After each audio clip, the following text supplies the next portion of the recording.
This is the Samsung Galaxy Tab S9 Plus and it is the most powerful Android tablet to have ever existed. But is it more than just that? And should you buy it? Well, today we're going to answer that question. I've been using it mostly for schoolwork and watching videos, but also for gaming, writing the script, using DeX mode and testing a lot of different apps to see how well they are optimized.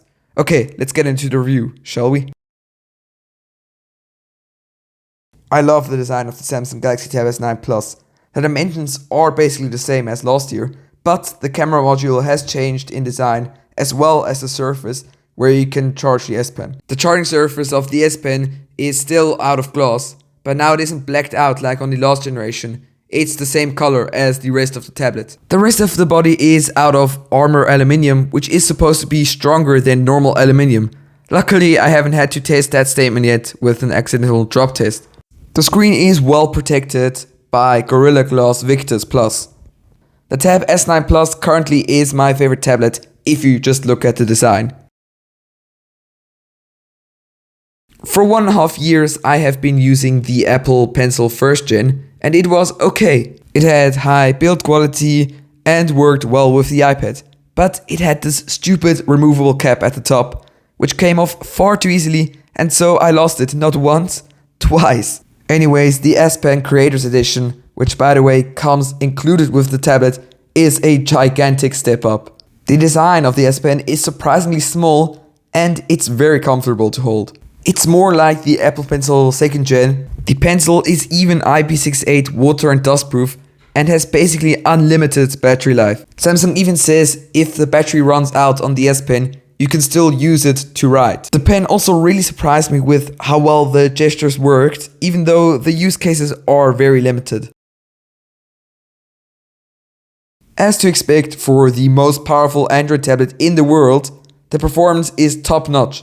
No stutters whatsoever on any app. Running benchmarks on it, it's a bit behind the M1 and miles away of the M2, both from Apple, but it's far ahead of the Snapdragon 8 Gen 1 and 8 Gen 1 Plus. That's because we have the Qualcomm Snapdragon 8 Gen 2 inside of this tablet and its output is great. Gaming on it is just such a joy, like playing Rocket League Sideswipe for instance, or even Fortnite with an Xbox controller. Actually, it's kind of a really good gaming tablet. Overall, the performance on this tablet is really great. The screen of this tablet is definitely one of, if not the best displays you can get on any tablet. It's a 12.4-inch AMOLED panel with a resolution of Quad HD+, a pixel density of 266 pixels per inch, and an adaptive 120Hz refresh rate.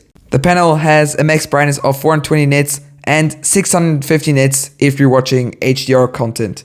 It's great for watching movies, videos, scrolling on X, playing games, or even just writing in Samsung Notes. Indoors, it's perfectly readable, no problem at all. It's almost always perfectly readable outdoors, but if the sun hits it directly, you may have a little trouble reading on it. Otherwise, it's a perfect screen. You know what would also be perfect? Reaching 1,000 subscribers. We're only 274 subscribers away from that. Please subscribe.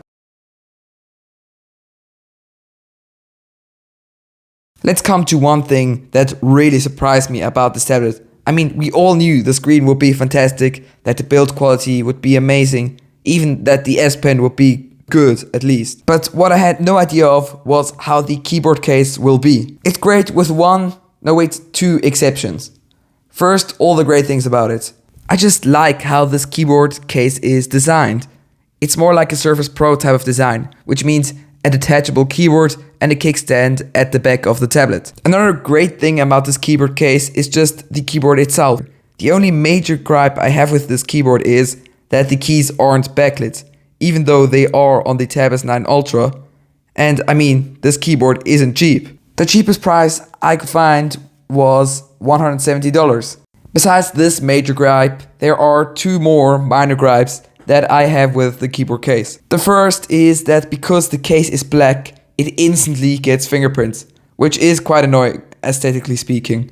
The other thing is the kickstand isn't firm enough, so if I write something with the S Pen and the kickstand is up, it slowly sinks down until I get annoyed and just put the tablet flat on the table.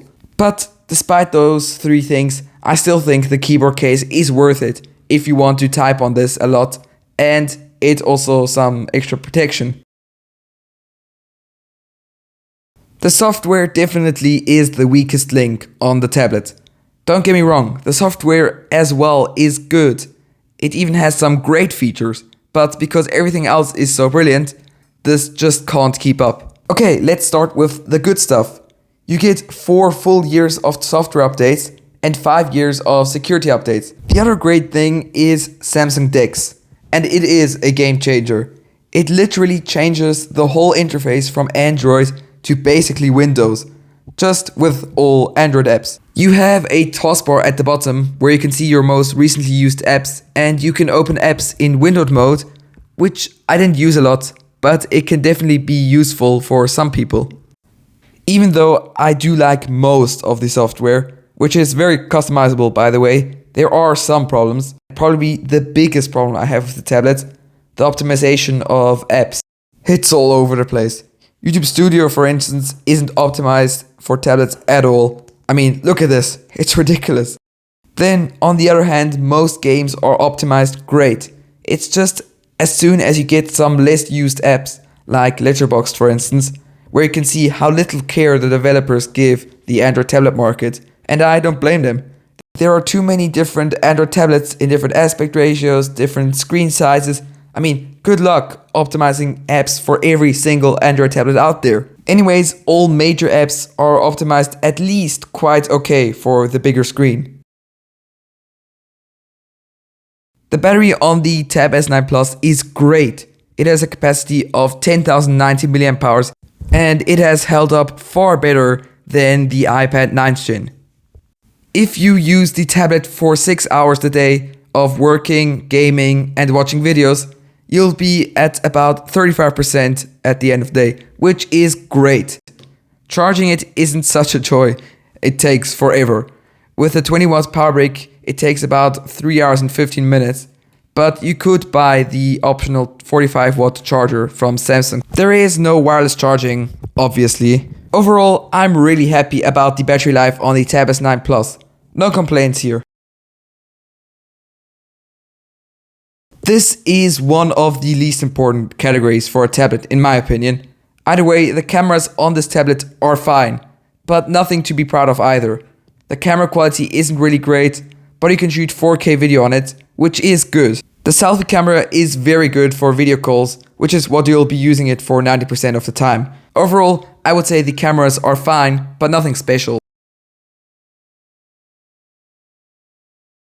I'm going to keep this one short. The Tab S9 Plus and the S Pen both are IP68 water and dust proof. The speakers are probably one of the best I've ever heard on a tablet. Surprisingly enough, the flash on the tablet is very bright, far brighter than I expected. The tablet also has 2D face recognition and an under-display fingerprint reader. We also still get a microSD card slot, which I think is great. At the beginning of this video, I questioned if the Tab S9 Plus is only the most powerful Android tablet in the world, at least at the time of making this video. But no, it isn't just that. A beautiful screen, great design, outstanding battery, but also best-in-class performance. But then on the other hand, we have a not very well polished software experience and some rather mid cameras. Even with all of that, yes, you should buy it if you're looking for a tablet to do some work, content watching, gaming, or just simply drawing. If you want to check out more about the Samsung Galaxy Tab S9 Plus, check out this video here. And if you were at least entertained from this video, please subscribe. This one took very long to make. Thanks for watching, and bye.